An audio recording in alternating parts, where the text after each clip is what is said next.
Hey, what's going on, guys? This is Tower number 9, and we are coming to you with another Star Wars Unlimited video. This time I am playing Command Luke against DestinyRiku, who is using the Leia aggression deck. So right now I think that Rebel aggro is kind of the deck to beat right now. They've gotten a lot of good previews recently. Both Leia and Sabine have been really doing a lot of damage. They're very strong builds. Leia Aggression and Sabine Cunning are the ones that we're normally seeing. I don't think there's the only good builds for those heroes necessarily, but there have been a lot of card reveals recently for Cunning and Aggression that work really well with these Rebel aggro game plans. I am playing Command Luke. So at one time, Command Luke was really the biggest thing in the meta by a lot. If you look at the early league games, for instance, from the recent online league, you can look up the recent heroes and stuff that have been used, and there was a period where Luke was like half of decks. And actually, it wasn't just Luke; it was specifically Luke Skywalker Energy Conversion Lab was like half of decks.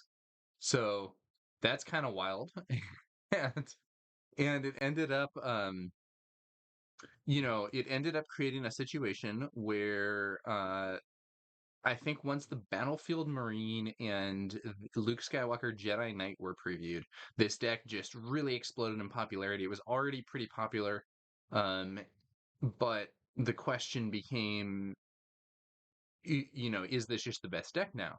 And I think it was really good, but I do think that in the current meta, it might struggle a little bit more because some of the cards that it's most excited about playing, like some of the really big plays that you can make in this deck, are actually pretty slow.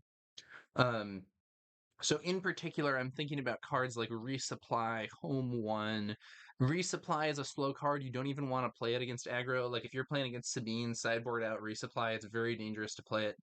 Um, Home One is such a late game card that the game may already be over by the time that you play it if you're in these aggro matchups. It is good for stabilizing because it gives you all that restore across your whole board, but it's like if that comes out so late in the game that it doesn't matter, like what's the point? So here we are trying to test out Command Luke and see whether or not it's up to snuff against a aggro deck here. And so in the early game, my opponent played C-3PO, I played the Battlefield Marine. My opponent used a Fleet Lieutenant to defeat the Battlefield Marine with C-3PO. I played Admiral Akbar and I cleared out C-3PO with him. My opponent now plays General Dodonna.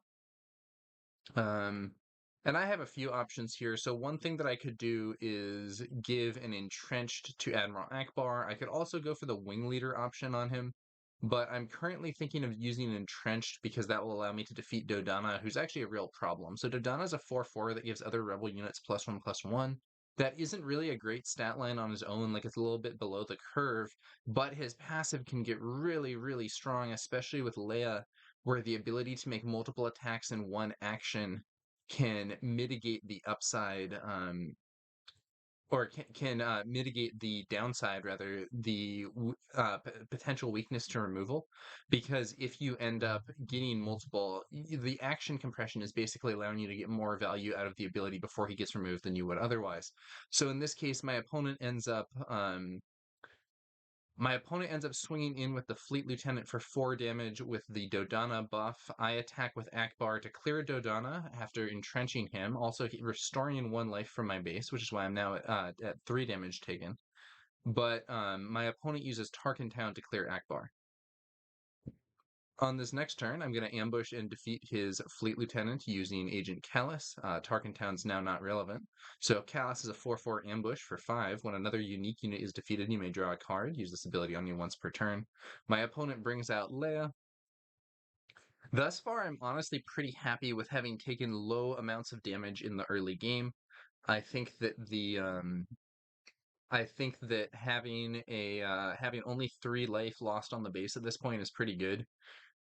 Given that I am playing for the longer game. My opponent plays a Fleet Lieutenant, sends Leia in for 6 damage, and then plays a Spec Force Soldier as well, just building up the board. And so here I'm in a bit of it's a bit of a pickle in that I would like to I would ideally like to use something to defeat Leia quickly before she can do two attacks in one action. But the problem with this is that the cards that I currently have available, the the Fleet Lieutenant might seem like he can do that with the +2, but the problem is that Agent Callus is an Imperial unit and not a Rebel. So if I were to use that Fleet Lieutenant, it would not give the power bonus, and therefore I can't Fleet Lieutenant to have Callus defeat Leia, which would otherwise be a very good play. And this is one of the downsides of including cards that don't go with your main trait synergy. I think that it's worth it in this case because Agent Callus is such a strong card, but it can be awkward when you have those units that aren't. It can be awkward when you have those units that aren't actually rebels or aren't actually imperials. Maybe you have some underworld units, maybe you have a rebel deck that has Callus or an imperial deck with partisan insurgent or whatever, and those cards can be effective, but at the same time there can be a bit of a downside. So luckily though, my opponent actually uses the spec force soldier to attack Callus instead of doing anything with Leia, and this gives me a big opportunity. So what I do here is I activate the energy conversion lab to ambush with my fleet lieutenant. I resolve the when played ability first to have Luke attack and defeat Leia. Luke's on attack gives a shield to the fleet lieutenant. Then I use the ambush to have the fleet lieutenant hit the opposing fleet lieutenant and clear him. So this is a huge play, and I now feel in a pretty good position for this game. My opponent plays Sabine, and I use what's this card called? It binds all things, heal up to 3 damage, and if you control a force user, you may deal that much damage to an enemy unit, or maybe just to another unit. I think maybe you can hit your own side with it. Um, and so I heal up Luke and deal 3 damage to Sabine, and that's actually the game. My opponent concedes at this point. So this first round went quite well for me. I was able to kind of stabilize things early on, and then I was able to stabilize things early on. My opponent didn't do all that much damage, and I was able to get a really impactful Fleet Lieutenant ambush play there. So now we're sideboarding. So I am adding in Consortium Star Vipers, which are relevant. This is not a league match, but we're sideboarding anyway. I'm adding Consortium Star Vipers. I'm removing Home 1 in favor of the Redemption Medical Frigate, which is a better stabilization card in my opinion. Especially against some of the new direct damage effects. And I'm also adding the third copy. I'm adding the third copy of Bright Hope here, which will be a useful tool in the space arena. I'm removing my resupplies, which you do not want to play at all against aggro, in my opinion. They're just too slow. Like getting Luke out earlier can be cool, but it's really not the tempo that you want. And then I'm thinking about what is the last card that I want to remove here for the. I'm going to remove a Luke Skywalker Jedi Knight who's also slow in order to get that third copy of Bright Hope in. So now we're sideboarded. We've added some more anti-aggro tech, and let's see what we can do in game 2. Okay, so looking at this starting hand, I probably want to resource It Binds All Things since I don't have any force unit. I probably want to resource the Redemption Medical Frigate because it is a very late game card. So this is still a pretty good starting hand. Honestly, I can lead off with the Battlefield Marine, which is a solid unit for fighting early in the game, and then potentially buff with Wing Leader. My opponent plays a Green Squadron A-Wing. I'm not entirely happy about this because I don't have an immediate space unit. I can get the Wing Leader out next turn though, and might be able to pull off some kind of trick with it. But for now, we're gonna go with the Battlefield Marine. 2 cost 3/3 is just a very efficient stat line, and the stats here will help me. The stats here will help me in a potential racing situation, which it looks like we might be headed towards. I'm going to resource C-3PO there. Yeah, so right here I already have a potential counter to my opponent's A-Wing in that I can use, I could play the Wing Leader, buff my Marine. If the 2 units end up fighting, the A-Wing will kill my Wing Leader, but I can then use Akbar to kill the A-Wing. However, my opponent has a Wing Leader of his own, buffing the A-Wing there, and that's a serious problem for me, quite frankly. I do not currently have any easy removal answer to that. Um, and I'm hoping to draw one, but we'll see whether or not it pans out. I am still going to go with the wing leader of my own. This will at the very least allow me to contest my opponent's wing leader, also buffing my own marine and allowing me to push more damage to the opponent's base. I am not faster. I'm not faster than Leia with this build, but I can at least try and stay somewhat competitive by making my own attacks. A-wing swings in for 5. Battlefield marine swings in for 5. And let's go to the next turn. So one thing that I could do is play another wing leader. One thing that I could do is play Yoda and shield him. I could ambush, or I could play Akbar. I could ambush I could ambush in Kanan against a ground unit. We're going to resource C-3PO against. That's not really what we want. I notably have not drawn what I would most like to see, which is like a copy of Takedown. That would be kind of the most direct counter to that A-wing. We could also potentially entrench that A-wing. So a takedown or an entrenched would be really nice.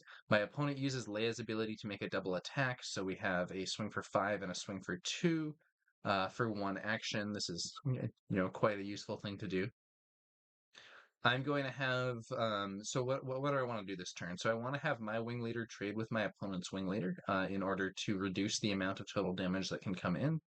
Um, conceivably I could instead try to go for a bigger play, play wing leader on my own wing leader and then attack the A-wing, and then next turn try to clear it either with the second wing leader or with the copy of try to clear it either with the second wing leader or with the copy of Admiral Akbar in hand, but I decide I'd rather not. My opponent plays K2. I'm going to ambush K2 with Kanan. I need to get K2 off the field. I'm just going to take the damage. My opponent mills a 2-cost card, so I heal 2, but then I'm going to also take 3 from K2's when defeated ability. Um, I think in retrospect, ambushing Kanan here might have been bad, and I should have maybe just attacked with the Marine. I'm not 100% sure. Um, I attack with the Marine. I have another Kanan here. I have a Yoda.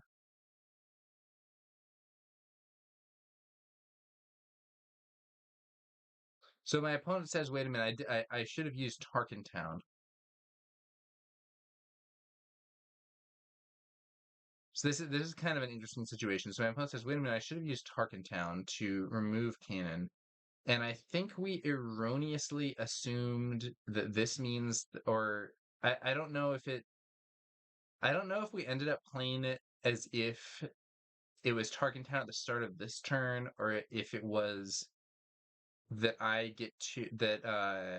my opponent had done it on the previous turn. I think we maybe assumed that it was first action on this turn, which explains why I resourced that other Kanan. I would want to replay Kanan if I were able to. I'm going to do another wing leader buffing the Marine. This allows the Marine to potentially defeat Leia, but I still don't have an answer to that buffed A-wing, and it is really killing me here. I am losing. Losing the game here to this A-wing. I don't have an answer at this time. Um, and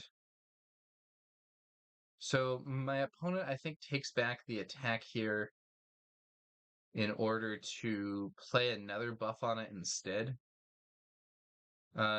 This is super, super unfortunate for me. There's really not a lot I can do about this A-wing, unfortunately. Um, and now it's actually out of range of a takedown, so I can't even do that. I have my really buffed Marine. He can swing in for 7, but I'm off by 1. So if I hit him for 7, then the Marine is not in a position to attack next turn and win.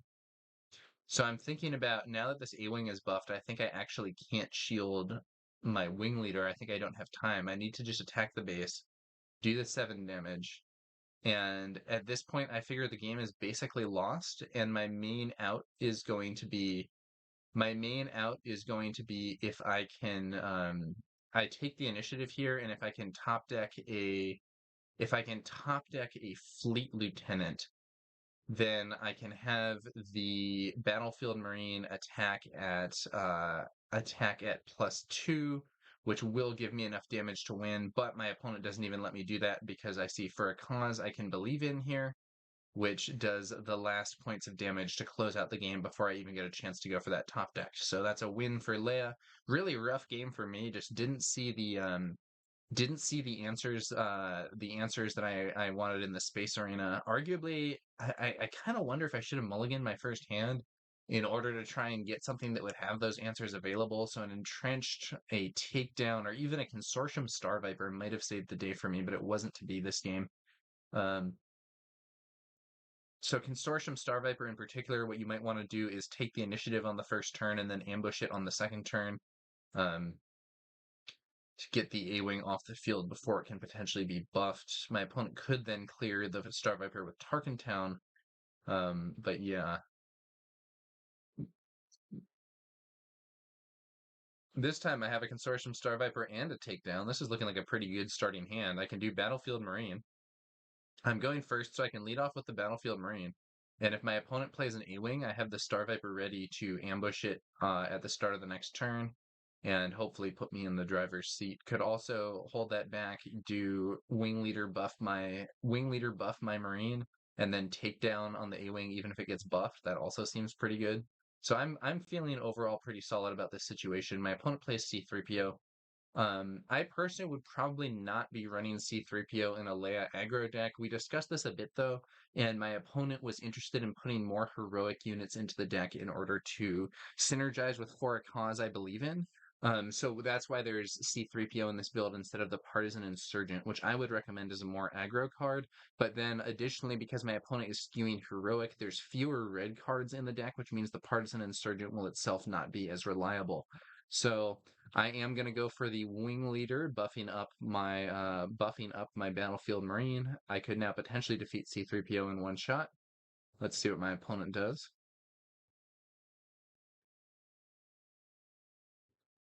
It's going to be a Academy training there on the C-3PO, bringing him up to a 3/6. So my guy here is a 5/5. He's a 3/6. I don't want to hit C-3PO at this point because my opponent will just use Tarkentown to clear my unit. We then see Benthic 2 tubes on the field. Not very relevant here because there isn't another friendly aggression unit. I'm actually I know it's a really good card with Leia normally, but I think my opponent might not have enough red to make 2 tubes reliable. So I would personally maybe not be playing that if you're going for the heroism skew. But we'll have to see. We'll have to see. My opponent uses C-3PO to hit my Marine, and we'll probably use Tarkentown to finish the job. Yep, there we go.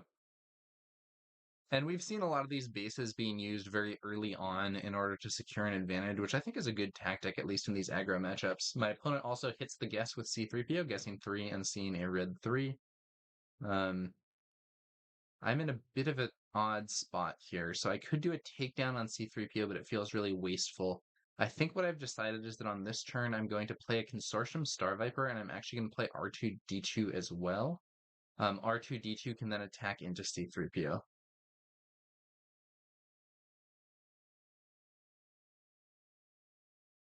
I could actually ambush C-3PO with R2-D2 here, and there's at least an argument that I should do this.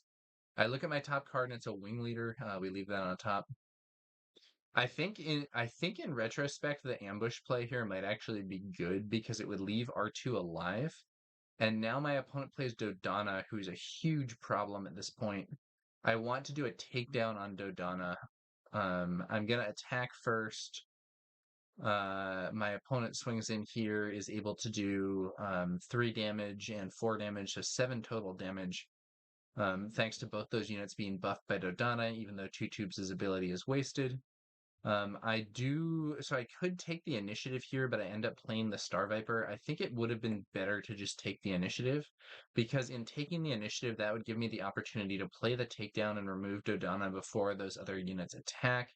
Alternatively, I could go for some kind of ambush game plan with the Fleet Lieutenant here plus R2, but I am feeling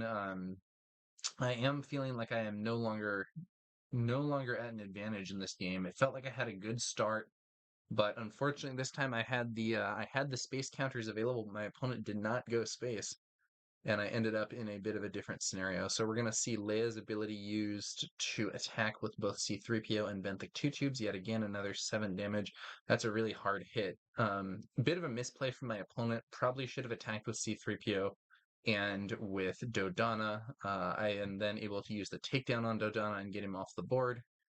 Leia deploys. That's another 4 damage to the base, and my base is looking really low. R2 can attack and defeat 3PO, which I'll do.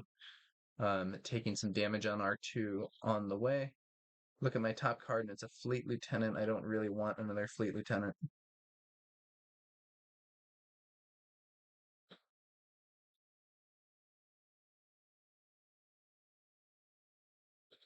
Yeah, this is looking pretty bad for me. You know, Leia can at the very least attack here.